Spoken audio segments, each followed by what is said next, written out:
And we got, from the White House, we got, oh, you know the funniest thing? The Chinese didn't call. And we're like, and that surprised you? That was a revelation? That was it? So folks that would normally never say anything nice about the Chinese administration, who are Chinese, really were like, oh, well, but we're all Chinese. We all need to sort of rally around and support against this sort of aggressiveness by the United States. I think that the Chinese have an argument that says no one ever complained about German overcapacity in automobiles, and no one ever complained about American overcapacity in agriculture. But I don't think that means that the overcapacity isn't necessarily a problem. Where I think I see it in China is there's this really cool Chinese word that everyone's going to laugh at my bad pronunciation, neijuan. Right? Involution. I think Tesla's an even more interesting case study, though, because they no longer need Tesla, but they also don't need to move dramatically against Tesla either. They could very easily, just let Tesla sort of die on its own in the sort of cutthroat, EV market in China. 大家好，今天要分享的是今年5月，美中贸易全国委员会会长肖恩·斯坦与斯坦福大学高级研究员、斯坦福中国经济与制度研究中心联席主任斯科特·罗泽尔共同主持的一期访谈的节选。肖恩·斯坦，中文名谭森，是美国的资深职业外交官与熟悉中国事务的专家。他在中国的外交工作开始于2010年，时任美国驻沈阳总领事馆领事，2018至2020年担任美国驻上海总领事，积极推动美国与上海及周边的多领域合作。他还曾在成都领事馆以及位于华盛顿的中国事务办公室有过领导任职经历，并在亚太多个区域工作过。2022年至2023年担任上海美国商会主席，2023年12月当选中国美国商会董事会主席，借商会力量推进双方企业交流与政策对话。离开公职后，他加入美国某知名律所，担任中国公共政策业务联合主席，为国际企业提供中国政治风险、中美政府关系等方面的专业建议。2024年9月10日，他被任命为美中贸易全国委员会会长，常驻该委员会华盛顿总部。肖恩·斯坦的立场更多是基于促进美企在华利益及中美经贸合作。他的工作是推动中美友好交流与合作，比如他连续参与进博会溢出效应论坛，提醒美方在关税谈判中不要高估自身筹码等等，利于中美经贸关系平稳健康发展。当然，他是服务于美国商界与贸易团体，出发点是要平衡契合相关美国利益诉求。斯科特·罗泽尔属于对华友好人士，他是斯坦福大学国际农业政策教授、斯坦福国际研究所高级研究员兼农村教育行动项目联席主任。他的研究几乎全部聚焦于中国，内容涉及农业政策、农村贫困、农村教育及营养健康等诸多和中国发展关联密切的方向。罗泽尔汉语流利，与中国学者、决策者保持紧密合作。2008年获得中国授予外国人士的最高奖项友谊奖，2009年还获得国家科学技术合作奖。从荣誉授予情况可以看出中国官方对其合作态度与工作价值的认可。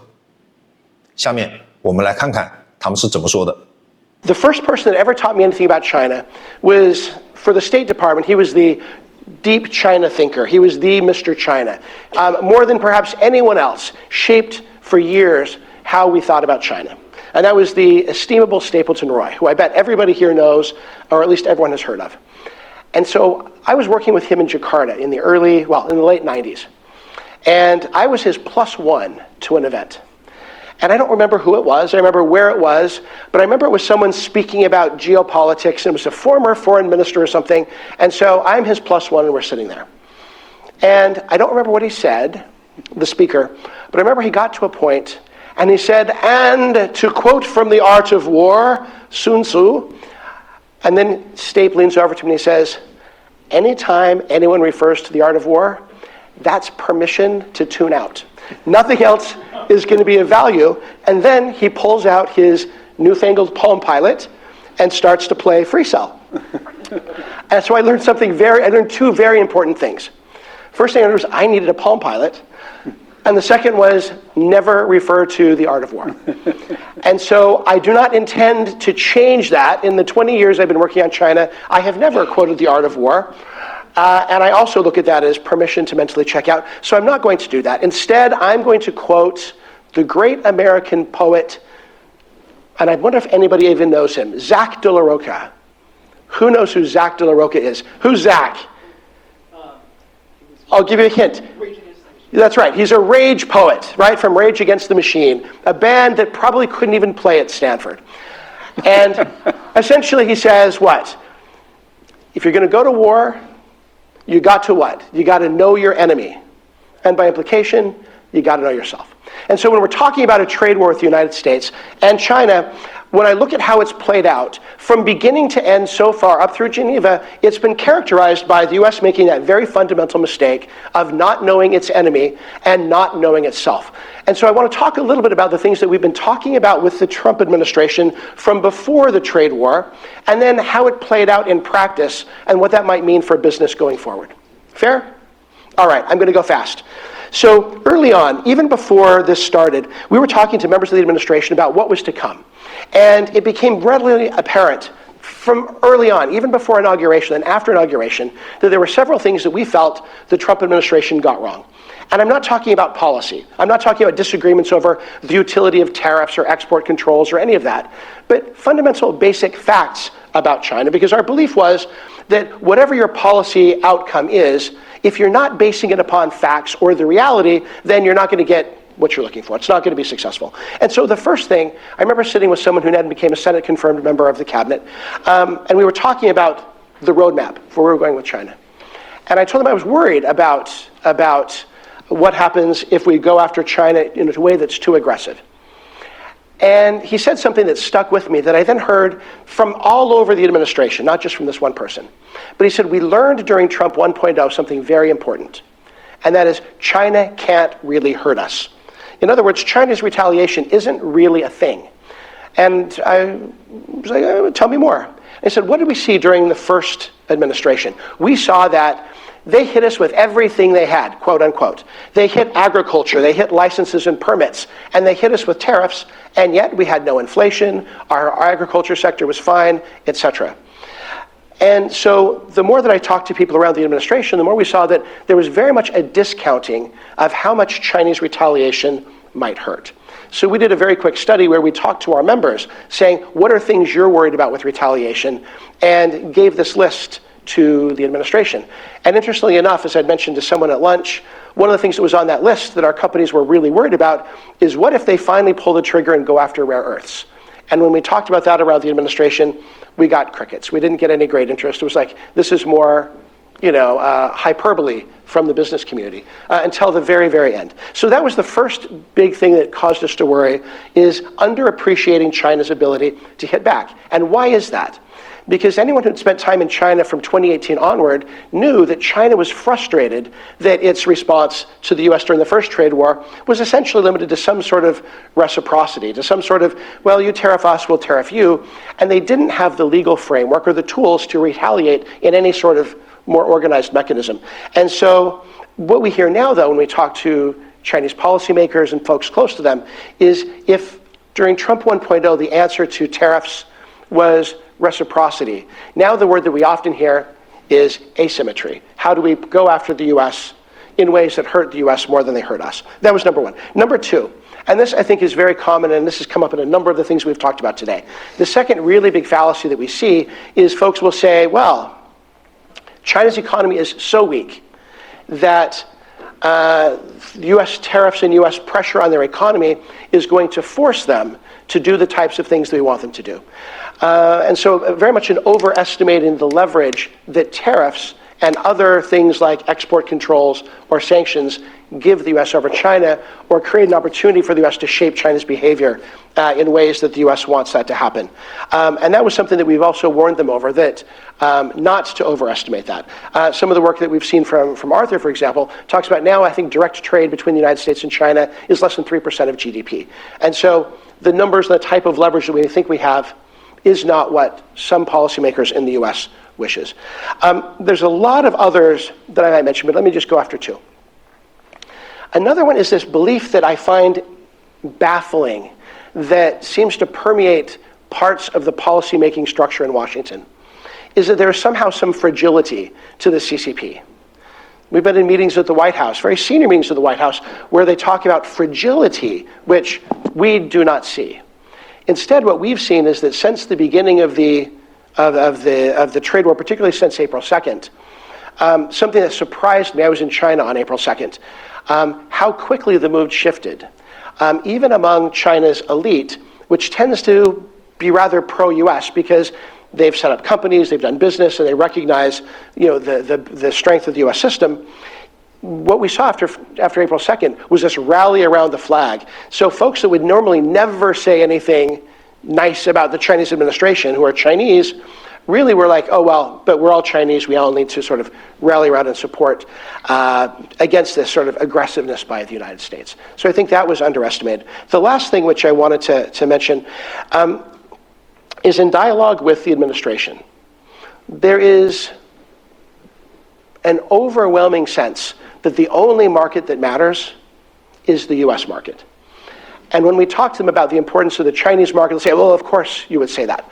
Or when we talk to them about, well, in fact, the European market or Southeast Asian market, et cetera, are really important, that is absolutely undervalued. And so we've had numerous conversations at very high levels with the US government, where our companies will sort of make those cases, and they get this sort of look like, well, the US market is so strong, why would you need these other markets? Where in point of fact, in many cases, either the China market or the ex-US market is more important than the US market. And so the fact that you are here at this conference means all of those things to you sound absolutely nonsensical. But those are some of the themes that have permeated policymaking with China, certainly since the beginning of the Trump administration, in some cases since before that. And so those are some of the things where I think that's caused us to sort of go astray. So how has this worked out in practice? So even before Inauguration Day, the Chinese were talking to the incoming administration, and it was clear that a big issue was going to be fentanyl. And so in February, the Chinese government gave a written proposal to the administration on, here's what we're going to do on fentanyl. And to me, a layman, it looked very credible. When we talked about the details to some folks in the pharmaceutical industry, they're like, wow, that would be really disruptive. That would be a really big step. And so they make this presentation to the administration and didn't hear back. But at the same time, the Chinese were signaling, we know the US is going to do some things we don't like. We know they're going to do things like maybe tariffs. But as long as it's reasonable, then we can absorb that because they're going to have to do something, and then we can come to some sort of negotiated settlement. And so from the beginning, they were using two words. And it didn't matter if I was in Beijing or if I was in Washington or where I was hearing the same phrase. This was the talking points that have been blasted out through the system. And it was, we will talk and we'll negotiate with respect, but we will not beg, and we will not be bullied. And so we watched this play out in real time when we had the first 10% tariffs go into effect on China. And I'm going to remember these were IEEPA tariffs, and they were there because of fentanyl.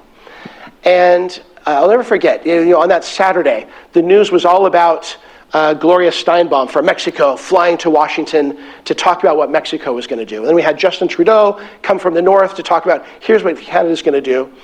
And I'm talking to the Chinese, like, yeah, that's not what we're going to do. We're not going to beg. That we don't play that.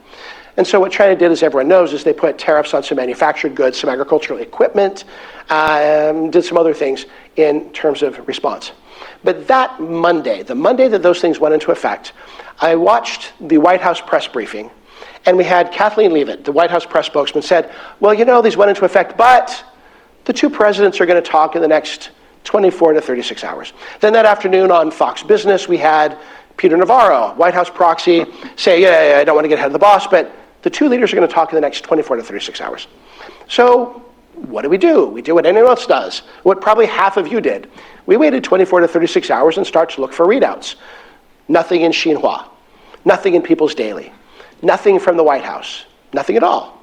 So we do what most of you probably did. We ring up the White House and we ring up the Chinese and like, hey, how was the discussion? And we got, from the White House, we got, oh, you know the funniest thing? The Chinese didn't call. And we're like, and that surprised you? That was a revelation? That was it?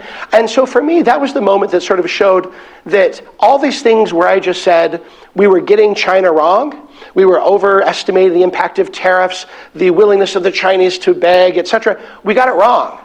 And they were genuinely surprised.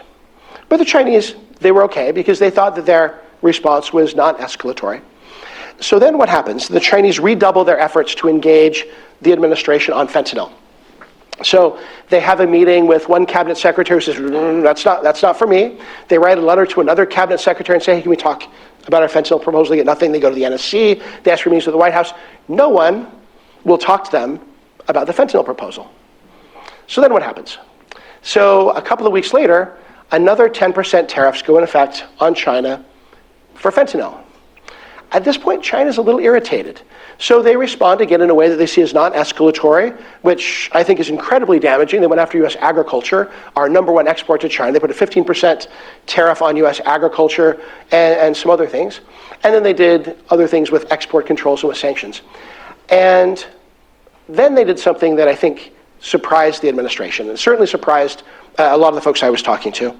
They put out an uncharacteristically harsh statement out of the embassy. It was then repeated later for the Ministry of Foreign Affairs back in Washington. And people were calling it the mean tweet because most of us saw it first on Twitter, right? But it was on their website first. And the mean tweet said this: okay, we know it's not about fentanyl, right? And why do they know it's not about fentanyl? Because no one will talk to them about fentanyl. We know it's not about fentanyl, so whatever this is about, bring it on. You want a tariff war? Let's have a tariff war. You want a trade war? We'll have a trade war, or any other kind of war. Then we're ready to do it and pursue it to the end. And so this was China's way of signaling, okay, what is this about? It's clearly not fentanyl. It was their way of sort of expressing frustration. And never has there been a more misinterpreted tweet, I think, in the history of the world. I remember seeing all kinds of blog posts and tweets and other things about how that shows that China's threatening Taiwan. It doesn't show any of those things. It shows China's frustration with the U.S. So, because I want to get to questions, let me fast forward a little bit and get to, after that, the challenge became, how do we get the two sides to talk? So there was a big effort to figure out how to engineer this. And where it landed, it got buy-in theoretically from both sides, was that since neither side had enough trust of the other side to really engage too directly, right? Neither side had the patience to engage in an 18-month negotiation like phase one. Neither side had any of this. Then the idea was, how do we break this up into small, if you're the White House, you call it deals. If you're the Chinese, you call it confidence-building measures, and set out an escalatory ladder of action on the Chinese side, reaction on the U.S. That things started to move that way. But then Liberation Day happened, and the mood changed completely. And this is where, again, we saw, I think, the U.S. misread or misunderstanding of China really caused a lot of damage. And that's because the U.S. did not expect China to retaliate. And I think anyone that had been talking to the Chinese knew that China was going to retaliate, that they would not be able to not retaliate. And so I remember I was in Beijing and had just talked to folks at the embassy and said, there's going to be retaliation. This is going to be bad. They're like, no. They get the message, they're not going to retaliate. And of course, they retaliated, and we got into this massive triple-digit sort of spiral that did enormous damage. Even though it was short, did enormous damage to the U.S. economy. Did some significant damage to the Chinese economy. And maybe we can get into how that worked in sort of practice. But sort of in closing then, let me just talk about a couple of the things that happened, even though that period of triple-digit tariffs didn't extend for very long. Let me talk about some of the things that happened. We had hundreds of U.S. manufacturing jobs during that time moved overseas. And they moved overseas not necessarily because of the need to evade Chinese tariffs, but they moved because the U.S. tariffs made the U.S. too high cost a production base to then re-export to the rest of the world. One example, a medium-sized U.S. company with several $billion of exports per year. 1/3 of their global exports goes to China. The rest goes to the rest of the world. I remember meeting with their CEO, and he said, look, I knew that we would have this tariff war and this trade war with China, and that I'd lose all of my China market. That's okay. That's only 1/3 of my global market. What I didn't get is how high prices would go coming from China. And so now, even though I import from China less than 1/7 what I export to China, what I import from China isn't shoes or garments or televisions. It's raw materials that go into what I manufacture for the rest of the world. Now with these tariffs, I'm priced out of the rest of the world. So I didn't just lose my market in China, I'm losing my market globally. We have other companies who talked about the need to then rebalance production out of the United States to places like Malaysia and to Thailand and to elsewhere so that they could remain globally competitive. More alarming was a meeting that I had that was a chance meeting and I then followed up with. As I was leaving my hotel to come back here from Shanghai, in the lobby of my hotel was the China CEO of a very, very, very, very large European conglomerate, one of the best known European companies that's involved in everything from semiconductors to new materials to name it, they're involved. And I was like, what are you doing? You live here. Why are you here at this hotel so early? He said, oh, it just so happens we're having a board meeting. And I was like, oh, well, that's well timed. And and he said, well, yeah, but it was planned, almost a year ago. It just so happens that we're here this weekend. And I was like, how's it going? He said, oh, well, I'll tell you how it's going, and you're going to hate how it's going. I said, fair enough.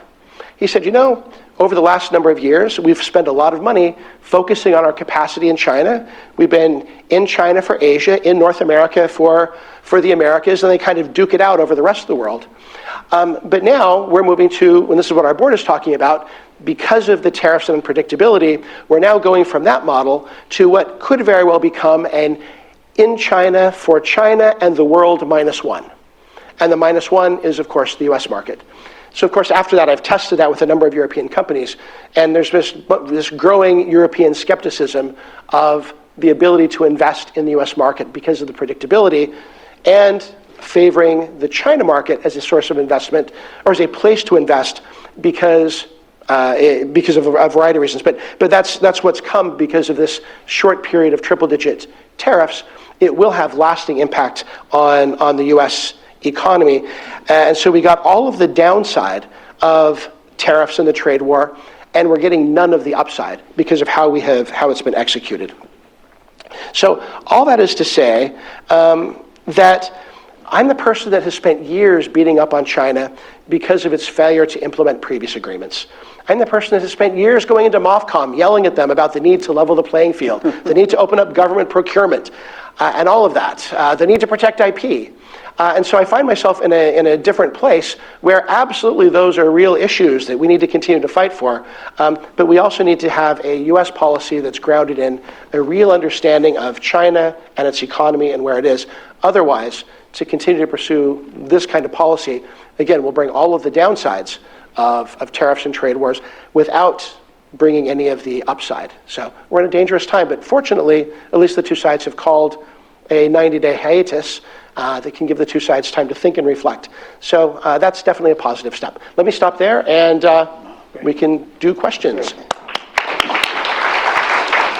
肖恩斯坦这段演讲最引人注目的核心点，就是他提到的美国系统性认知偏差。他揭示了美中贸易战的本质矛盾。这场博弈的核心冲突，并非贸易逆差、市场准入等表层问题，而是美国长期基于主观臆断而非客观事实制定对华政策，导致从目标设定到工具选择都完全脱离现实。美国低估中国的反击能力，本质是忽视中国数十年产业积累与制度完善的成果，误判中国的经济韧性，是无视中国14亿人口市场的内生动力与民族凝聚力，轻视全球市场价值，是高估自身在供应链中的不可替代性。这些认知偏差的叠加，让美国在贸易战中步步错，想用关税施压却反伤自身产业，想分化中国内部却促成中国团结，想主导全球供应链却被逐步边缘化。对美中双方而言，这一问题的警示意义在于，如果美国不纠正误读中国、高估自身的认知偏差，即便贸易战暂时休战，后续仍会纠缠于科技、制裁等领域，并引发新冲突。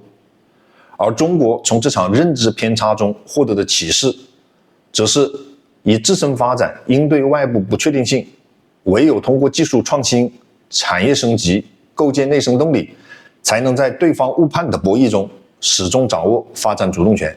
接下来我们继续看两位主持的互动，以及肖恩斯坦如何回答现场观众的提问。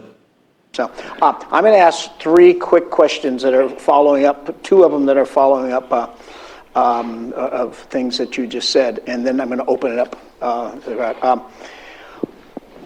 Give this talk in the White House or to the executive branch people in commerce or the one you just gave. How do they respond to you, to that? So we have given that talk in a much gentler way. Yeah, of course. To multiple cabinet secretaries, to multiple principals at the White House. I have not been in them, but some of our CEOs have been in to give this brief to the president. And what we've been very clear is that everyone agrees that we want to bring more manufacturing, more investment to the United States. However, the reckless application of tariffs makes that harder and harder to do. And we get a variety of responses. None of them so far have been particularly reassuring. We had one meeting where we were talking about both the employment effects and the effect on investment, both in the United States and overseas, of triple-digit tariffs. And what we got was, this is just a short-term problem, it's going to go away, don't worry about it, it'll all be fine, to it will be,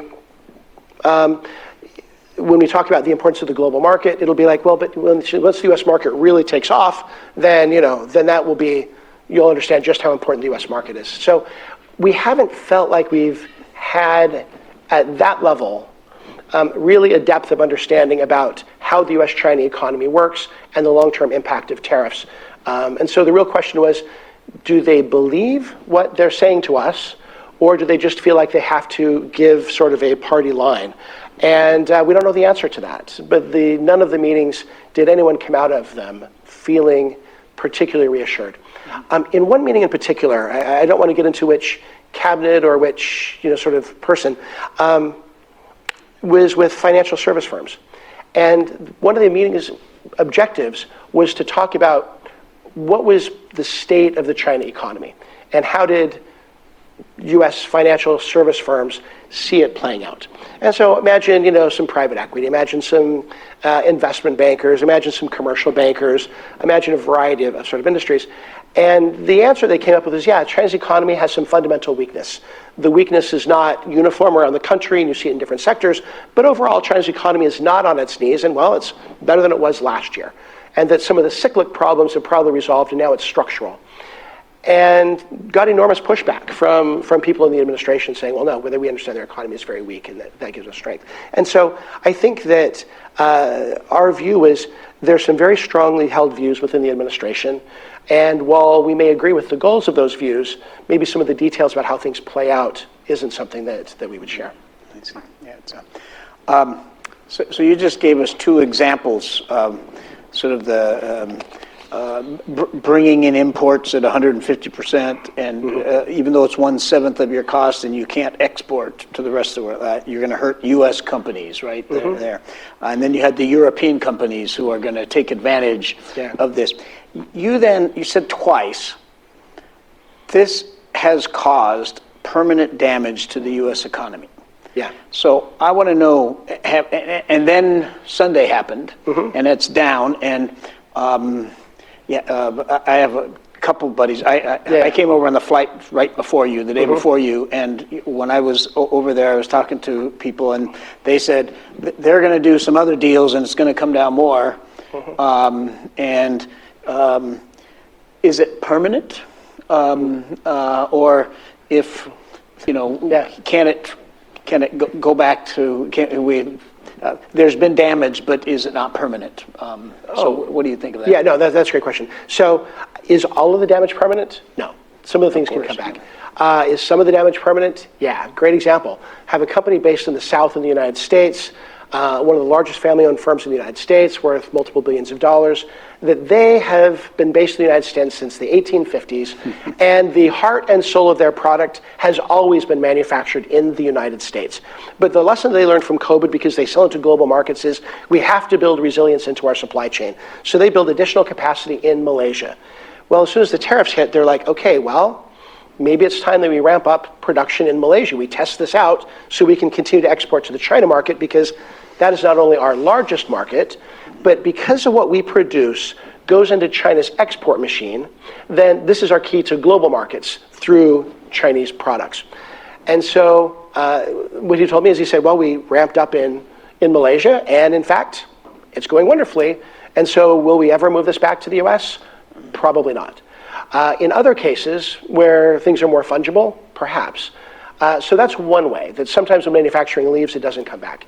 The other area, though, is that we've had this problem in China for a long time, particularly in tech, where Chinese buyers, even though they need and rely on US technology, in the back of their mind, they worry, will that technology be there in the future? But that's always been in tech.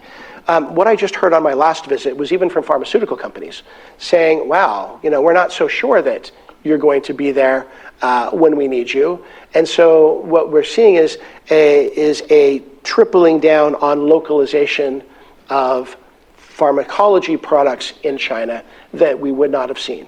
And at the same time, what the Chinese authorities are doing is saying, well, you know what, maybe the American companies aren't going to be there, so they're granting permits and other things to Chinese companies and European companies to expand production rapidly in China to displace American producers. And since one of the high points of US-China trade has been in life sciences, this is going to be long-term damage to the US. There's other examples, but I think that's two where changes in the US and changes in China that have been put in motion will lead to the lasting damage to the U.S. economy. Right. So yeah, this isn't, so I misunderstood. So this is the overall deterioration of trading of our U.S.-China relations is leading to this permanent damage, not just the most recent 154%. Oh, no, this is all coming from, sparked by this triple-digit tariffs. Yeah, that's, got it. I wanted to go back to one of the previous sessions, which they've all been so good. And so this is much more general. Japan or not Japan? What is China? And maybe if I can give you my 60-second version. Everybody knows I work on the other China. Yeah. Right. And our most recent paper with Marty White called the rise of pessimism. Right. So and basically we go to the bottom 560 million people in the labor force, right, who have never been to one day of high school, right? They don't know math, they don't know science, they don't know language, they don't know computers. That sounds like my hometown. Yeah. Well, that's are you from Idaho? Idaho. Yes, exactly. It sounds like my hometown, Bellflower, California.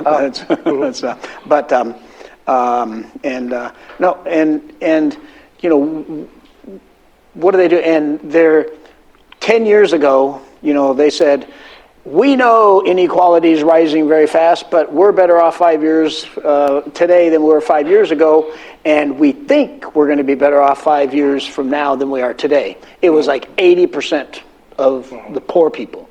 Now it's reversed, and 80% of the poor people think that they're going to be worse off 5 years from now, and you see it. I mean, when you go and talk to them, everybody's getting by the way, manufacturing is doing that, right? I mean, construction's doing that.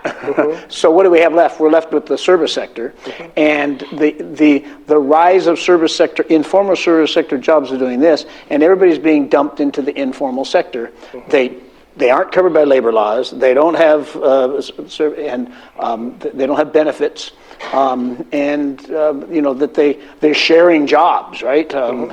We have massive numbers of people who tell us, "Oh, I work Monday to Wednesday, Friday," right? And then my goomer, my best friend works Tuesday, Thursday, Saturday. We flip a coin who works on Sunday, and we're making half of what we made, 5 years ago. And that's Mexico, not Japan. I mean, Right. Japan is, we tried to plan our economy, and we have the best TVs, we have the best automobiles, we have the best chemicals in the whole world, but there's 92 industries, and our other 88 industries, didn't do it, right? And so for 30 years they haven't, because we tried to plan our economy. Mexico is, we hit this peak with higher wages, and you got, so Japan or not Japan, Mexico or not Mexico? Yeah, I think not Japan. I think not Japan, to steal, I think, one of Dan's phrases, because I still think there's a lot of fuel in the tank. And I think that, earlier in the previous panel, there was a lot of discussion about AI. And where I think I come out on this is that at the end of the day, it's not who has the best model, right? A good enough model is a good enough model. Where it really makes a difference is in the application. And what I'm seeing around China, this is going to cause even more of these employment effects that you're talking about that are not going to be good for the poor, the folks who don't have the same education. But where I see China racing ahead in the application of AI. I remember after DeepSeek, SASAC, the organization that supervises the multinationals, put out an instruction and said, all multinationals that we supervise have 90 days to give us their AI implementation plan. And is there going to be a whole lot of mistakes and wasted money and wasted effort? Yes, as always when there's these top-down approaches. But eventually, are they going to start hitting on things that work and that drive productivity? Yeah, probably. At the same time, what we see, and I just heard this from an American company, is we're seeing an explosion of data centers in China that are exploding not because of hyperscalers, but because of these targets that are now being set by SASAC and by other entities.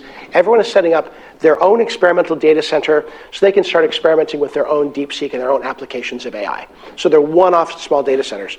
And then you've got the Huawei's of the world coming up with all the different ways you can apply this to different industrial applications. And so then the idea is that some of these are going to work, and then we're going to get those hyperscaled. So I think that if anybody's going to be poised to benefit from AI, I think the Chinese economy is going to be able to do that. So that's why I think not Japan. I don't think we have endless economic stagnation or a decade of economic stagnation, but I think we have a couple more years until AI starts to bite. And then the last thing, and this is a story I just told somebody, one of the last things I did before I moved to my current job was we were asked by a large international corporation in pharmaceuticals to set up a deep dive on AI and life science. And so we put together a day-long program where we brought in all of the different Chinese AI experts that we could find to talk about that. Then we took them to various sites. And the most striking thing from that, the shock and awe moment of that, was, mind you, this is a household name company known for its drug discovery. We took them to a fully automated wet lab in the outskirts of Shanghai that works 24 hours a day, and essentially it is 1,000 robotic test stations that test reactions between large molecules, small molecules, enzymes, and all of this, and automatically logs all the data. And you might ask, why do you need billions of data points? And you need the billions of data points because they say right now the limitations on drug discovery using AI is we don't have a good enough training model. And so they're building the training model that's going to be driving drug discovery for the next couple of decades. And while I find that really impressive, what I found really distressing is the head of research for this multinational was floored. He's like, I've never even heard of such a thing. We don't do anything like this. We might have the equivalent of 20 little labs that do this, that come up with maybe a few data points a day, not millions of data points per month. And so this is what I mean, where I think that the applications of AI in material science, in life sciences, in pharmaceuticals, in chemical industries, I think there's a lot of potential upside. And I think the Chinese economy is going to be well positioned to benefit from that. Okay, not Japan, and let's ignore Mexico. So it's Yeah. So I've, you know, what my work shows is that we're going to, because we have AI and because we have robots and because we have automation, we're going to have 200 million people unemployed. Yeah. And that I go ask my colleagues in China, they're mostly professionals, academics or businessmen or whoever. I ask them, is this going to turn into Mexico? You know, where Mexico was one of the safest countries in the world in the 1980s, and it's one of the most violent countries. And everybody says, 70% of the people say there could never be another gang in China because of surveillance, and so that we're going to have to worry about taking care of those 200 million people, but it's not going to. Yeah, well, let me start. So I remember I met with the Jiangsu Party secretary, who I knew from when he was in Shanghai, and he was boasting about something. He says, you know, in the last, 8 months, I have closed, I forget the number, 58 factories which had this many workers. And I'm like, wow, in America, you wouldn't brag about that. That's like the reason why you don't get elected. And he laughed. He said, no, because, we've got too many of these low value added, high employment industries. We need to move those to the Philippines, he didn't say the Philippines, he said to Bangladesh, to Vietnam, to other places, because I need my workers for higher quality stuff. And so, well, absolutely, there's a huge mass of folks that are going to have a difficult time with employment. In the hyper-developed East, at least, their problem is we've got too many of these low-quality jobs and not enough workers. So I think it's a problem that's not evenly distributed around the country. Yesterday, I was listening to my colleague Jonas Nam, who was on the Council of Economic Advisors in the I almost said Obama, in the last administration. And the issue of overcapacity came up, and Jonas said kind of vehemently, he said, I hate that term, overcapacity. He said, how do you measure what is the right capacity? And I wondered what your thoughts were on that. I agree completely, right? I think that the Chinese have an argument that says no one ever complained about German overcapacity in automobiles, and no one ever complained about American overcapacity in agriculture. But I don't think that means that the overcapacity isn't necessarily a problem. Where I think I see it in China is there's this really cool Chinese word that everyone's going to laugh at my bad pronunciation, neijuan, right? Involution. And I see that as something when I talk to Chinese businesses and Chinese private entrepreneurs where it is a problem. Where it's a problem is when the government indicates there are certain favorite industries, let's call them, I don't know, for ease of recognition, something that rolls off the tongue like new quality productive forces. And then everybody's jumping in to dump money into new quality productive forces. And so then what happens is you have businesses that are only able to survive because of various types of subsidies and other mechanisms that allow them to survive. And so then everything becomes competition based on cost. And in that sphere, I think that's where overcapacity, where firms are able to live and die only based on subsidies, that's where I think you have a real problem. We have somebody in this room who works in an industry in China who gave a talk to my class last year at Peking University for their Stanford Overseas Studies program, who said outside of China, there's 220 chip manufacturers in the world. And inside China, there's 3,100 chip manufacturers. And then he'll go on to solar panel manufacturers, and he'll go on to EV car manufacturers, and he'll go and 7 EV car manufacturers make money, and 92 of them don't. So I think that I've always been struck by those kind of numbers, and see, that's what I say is Japan, right? Oh, right. And next, that's a good question, Deborah. Yeah. Thanks very much, Sean. And I think your assessment of the assessments or misassessments in the administration are spot on, right? And I don't get the sense yet that it's really changing. So given that, I'm curious to hear your perspective on where you think this goes next, these trade discussions. And my own take so far is that because we came down so quickly in these initial negotiations, my concern is that this is kind of the end rather than the beginning of something more protracted and substantive, and that now we move into kind of the rope-a-dope phase. Mm-hmm. Sorry, I'm laughing because you will appreciate this. I don't know how many people looked at this, but when the Treasury Department and when USTR announced that there were going to be talks in Switzerland. Did anybody look at those announcements? I bet a bunch of you did, but I found it amusing because, once upon a time I would write those things, right? And so whether it was from Treasury or from USTR, you've got this long paragraph about the Treasury Secretary will engage in detailed, important negotiations with the Swiss government, talking about blah, blah, blah, blah, blah, blah, blah, blah. Oh, and by the way, he'll meet with his Chinese counterpart, like at the very end. And the one for USTR was even worse, right? It was, we've got these important issues with Switzerland, da, da, da, da, da. And at the invitation of the Swiss, oh, and by the way, he'll meet with Chinese counterpart. And so I thought that was kind of cute, right? But the thing is what, right? Why did they have to meet in Switzerland, right? The administration has announced they want to have 18 deals done by July 9th. And it doesn't matter if you're India, if you're Mexico, if you're Canada, if you're the UK, or South Korea, or Vietnam, or the Japanese. Where do you meet to talk about this stuff? Where? Washington, right? But the Swiss, we travel to Switzerland for the Swiss, right? So no. So the fact was, why was it necessary for them to do it there? I'll tell you why. I remember back when we were doing this back and forth, trying to get the CBMs in place, right? If you do this, what will we do? And back and forth.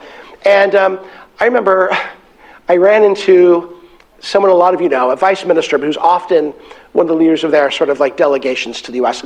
Ran into him because he was in my hotel waiting to meet the deputy prime minister of, I think, Singapore. And so he's there all waiting for me, he calls me over, and so I get through the security line. And he's like, well, everything we talked about, it's dead. And I'm like, why? And he pulls out his WeChat, and he shows me this WeChat video. And the WeChat video is like the administration's greatest hits. And it starts out, I forget what they all were, it starts out with, and of course it's all carefully subtitled for WeChat, subtitled in Chinese. And it's Scott Bessent saying, China is gambling with a pair of aces. It's the vice president saying it's a bunch of peasants and we're buying stuff from peasants, borrowing money from peasants. And there were a couple of others of them. And then the last one was the US president saying, I've got world leaders calling and coming to kiss my backside to do this. And so anyone who imagines any of us are going to America to talk about this, no, we're not, right? We're not doing this, right? So why do they have to do it in Switzerland? Because no one from China was going to come here. But it was an important enough issue for the US that the US had to hike over to Switzerland, I think, to meet with the Chinese. And so while I think that the fundamental policy of the administration has not changed, I do think that there is, I hope, a greater acknowledgement of just how difficult a Big Bang style transition could be on the US economy. And so we've gotten moved back into the too hard box for now. Second thing I think is that one of the things that I think was also widely misinterpreted, and I remember yelling at Twitter, but which as effective as that is, people would say, well, the Chinese vice minister for public security is going to attend these talks, and that tells you everything you need to know. I'm like, no, it tells you he's their fentanyl czar, and we're going to talk about fentanyl. And so what do I expect to have happen? I expect to have happen is the US is deeply concerned about agriculture. I would bet, knowing absolutely nothing from the US government side, but I would bet we're going to have some fentanyl announcement soon because we want to get some agriculture exports moving again as well. So I think that's what we have in store in the short term. In the longer term, here's what I worry about. The Chinese side is telegraphing that it believes we have a 90-day suspension of all trade actions. Not just a suspension back to April 2nd, but of all trade actions. And why do we think that? We just saw a note from MOFCOM yesterday saying, well, pursuant to our agreement on April 2nd, we are rolling back even our things on export controls and even our sanctions, our things on the unreliable entity list. We're rolling all of this back. Well, we all are also hearing the same thing, that we just saw the announcement on Huawei Ascend chips come out of Department of Commerce on Monday, maybe, which was sort of shocking in how broad it was in terms of saying no one in the world should use Ascend chips without risking violating US export controls. That is a whole new level of long-arm jurisdiction, and we understand there's a large package of firms that are going to be put up on the entity list, hopefully by the end of the month, in the words of, I think, or in the thinking of people at Commerce. So I think China believes we're now in this 90-day stasis, and I don't think that the US necessarily sees it the same way. So I think we could have this rupture where the Chinese will believe the U.S. is acting in bad faith, and the U.S. will believe China is overreacting. But so I don't know if this 10% can hold, and I don't know if we're going to get into another sort of spiral, not in tariffs, but in sanctions, counter-sanctions, and that sort of thing. So I think there's still some other maybe theaters of this trade war that could open up in a way that could be very damaging to the U.S. economy and to the China economy that wouldn't help anybody. Two quick questions. Let's ask them together, and then you can answer them together. So, and I will try not to filibuster. Sorry. No, keep going. Yeah, actually, very related to the last point. I'm very curious, what lessons do you think China's government specifically has learned about, or maybe adjusted to, negotiating with the United States in the future on all sorts of issues besides just the trade issue, when it can do with also Taiwan-related subjects or the South China Sea? And the same thing applies to what lessons do you think other foreign countries' governments might gain from this that could work against the United States? In the previous trade war, there was a big fear that China will destroy the supply chains of Tesla as well as Apple. I'd always thought that was overstated back then. Is it overstated right now?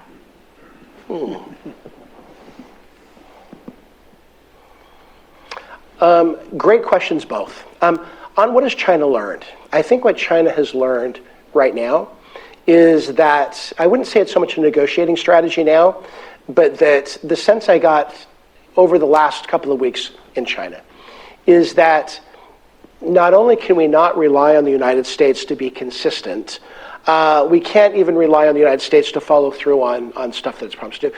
And so that what that tells me as a Chinese policymaker, for example, is that we need to focus on what are our goals and what are our objectives. We need to keep marching in that direction and try to minimize the distraction of what's happening on the U.S. side.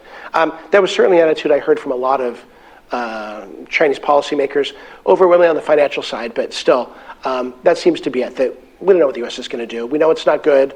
We know that half the administration wants to decouple, the other half wants to decouple faster. So we need to focus on our goals and not get too distracted, but impose a cost on the U.S. every time it overacts. I can't say so much for other countries. A number of countries have come to talk to us about how we think China would react to certain types of trade proposals. But I think what I'm seeing from other countries is just a caution that, by and large, relatively few countries, not all, but relatively few countries want to have a clear, stark choice between the U.S. and China, and so we're looking to see how to split the difference and trying to understand how we think China may react. But that's what I think, is I think China's going to try to keep on getting on and keep things as smooth with China, with the U.S. as they can. Dan, your question's a really interesting one about destroying supply chains. I think I have a pretty straightforward answer to that. One thing the Chinese are really good at is being pragmatic. And so when we see China lash out at an American company or a foreign company, or do an investigation, or detain somebody, or whatever, they've got this calculus that they go through about how do we minimize spillover effects onto other industries? How do we minimize collateral damage? And how do we avoid having the wrong people look at this and say, uh-oh, that could be me, I better change my posture, right? So China does this calculus about how bad is this going to hurt me versus how bad is this going to hurt them. And so I've always sort of been in the mind that they're not going to go after Apple as long as it would hurt China more than it would help China to go after Apple. I think that for Tesla, I think Tesla's an even more interesting case study, though, because they no longer need Tesla, but they also don't need to move dramatically against Tesla either. They could very easily, just let Tesla sort of die on its own in the sort of cutthroat, EV market in China. So I don't think that the going after a specific company supply chain is in China's sort of playbook, except in cases where there's an important example. And the classic case, of course, is H&M. Why do you go after H&M?